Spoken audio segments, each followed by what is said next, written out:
बिस्मिल्लाहिर्रहमानिर्रहीम। बेटा जी, आज हम सबक खुदा इस वक्त ये चाहता है कि दूसरे हिस्से की रीडिंग करेंगे। दिन ढल चुका था। दिन ढलना का मतलब होता है शाम हो जाना। उसने जख्मी घोड़े की बाग हाथ में ली। बाग बेटा होता है लगाम, वो रस्सी जो घोड़े के मुंह में डाली जाती है। और इसे चलाता हुआ प्यादा पा आगे बढ़ा। प्यादा पा मतलब पैदल, झाड़ियों में उलझता, घने दरख्तों के दरमियान अपना रास्ता बनाता, जंगल के खूंखार जानवरों की धाड़ चिंगाड़ सुनता, इनसे बचता बचाता वो आगे बढ़ता गया।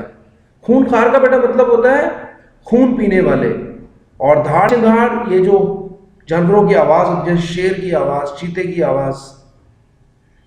उसने 2 दिन और 2 रातें सफ़र में गुजारी। ये बेटा आपने याद रखना है कि बादशाह ने मुसलसल कितने दिन सफ़र किया? 2 दिन और 2 रातें। और बिल आखिर जंगल से बाहर आने में कामयाब हो गया।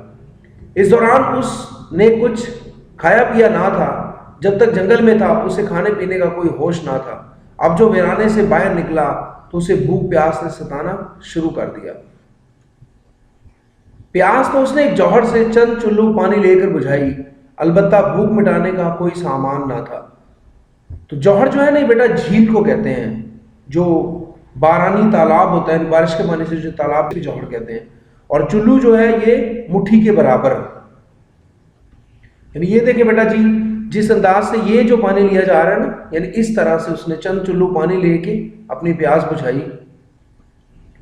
जंगल से निकलकर अभी वो 3 कोस ही चला होगा कि उसे लहलहाते खेत नजर आई। ये बेटा आपने याद रखना है कि बादशाह को जंगल से निकलने के कितनी देर बाद, ये कितने फासले बाद लहलहाते खेत नजर आए? तो 3 कोस। कोस ये जो है बेटा, एक कोस जो है वो 3000 गज के बराबर जो है ना, वो फासला होता है।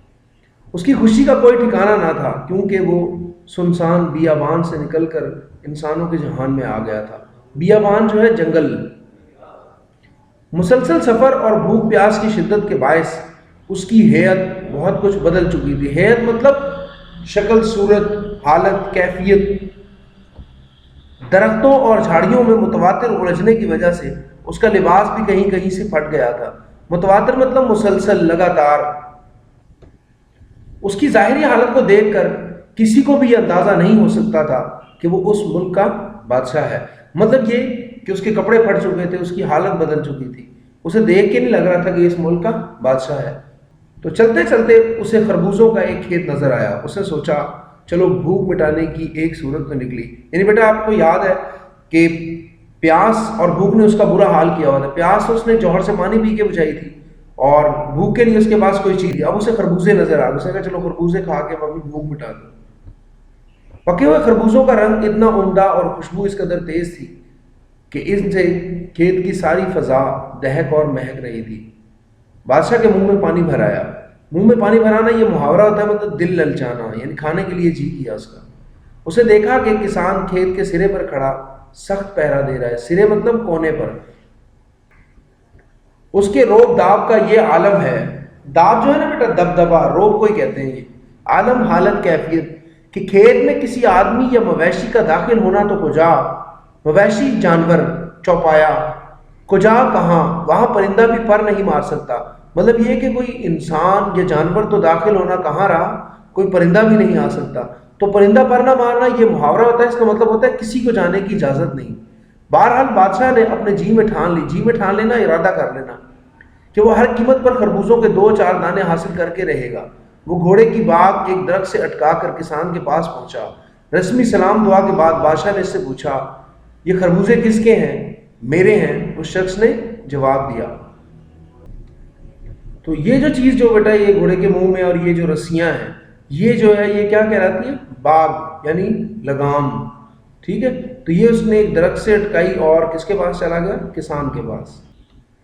जब किसान ने कहा कि ये खरबूजे मेरे हैं, तो बादशाह ने उससे क्या कहा कि क्या इन्हें फरोख्त करोगे? फरोख्त करना होता है बेटा बेचना।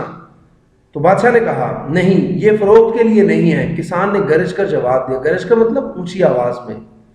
तो फिर काहे के लिए हैं? बादशाह ने पूछा। काहे मतलब किस लिए हैं फिर? तो तुम क्यों पूछते हो? किसान अपने मखसूस गूंजदार लहजे में बोला। गूंजदार मतलब ऊंची आवाज में। तो बादशाह ने कहा कि भाई मेरा जी चाहता है कि कीमत दे के तुमसे 2-4 खरबूजे खरीद लो। बादशाह ने कदर नरमी से कहा नहीं, हरगिज नहीं। تم تو کیا یہ خربوزے کوئی بھی نہیں لے سکتا، بلکہ خود میں بھی نہیں لے سکتا۔ کسان نے زیادہ کرخت لہجے میں جواب دیا۔ کرخت بیٹا سخت کو کہتے ہیں۔ تو پھر تم انہیں کیا کرو گے؟ بادشاہ نے پوچھا۔ دیکھو یہ خربوزے میں نے فقط بادشاہ کے لیے بوئے ہیں، فقط صرف۔ تو کسان نے کیا کہا کہ یہ خربوزے میں نے کس کے لیے بیجے؟ بادشاہ کے لیے، اور صرف وہی انہیں کھا سکتا ہے۔ اسی کے لیے میں نے رات دن پہرا دے کر یہ فصل پروان چڑھائی ہے۔ پروان چڑھانا مطلب پرورش کرنا۔ کسان بولا بھائی جتنی قیمت تم کہو گے میں دوں گا، زیادہ تر نہیں تو ایک ہی خربوزہ توڑ کر مجھے دے دو، میں ایک مسافر ہوں اور کئی دن سے سفر میں ہوں، مجھے سخت بھوک لگی ہے، خدا را مجھ پر رحم کرو، خدا را خدا کے لیے۔ بادشاہ نے لجاجت سے کہا، لجاجت مطلب منت کرنا، نہیں بالکل نہیں، اگر تم ایسے ہی مالدار ہو تو جاؤ منڈی میں، وہاں تمہیں بہت خربوزے مل جائیں گے، وہاں ایک سے ایک بڑھیا مال پڑا ہے، بڑھیا عمدہ اعلیٰ۔ میں اپنے کھیت کے خربوزے کسی کو نہیں دینے کا۔ ایک بار کہہ جو دیا کہ صرف اور صرف بادشاہ کے لیے ہیں۔ کسان تڑپ کر بولا تو بیٹا جی آج کا کام ہمارا اتنا ہی ہے، اللہ حافظ۔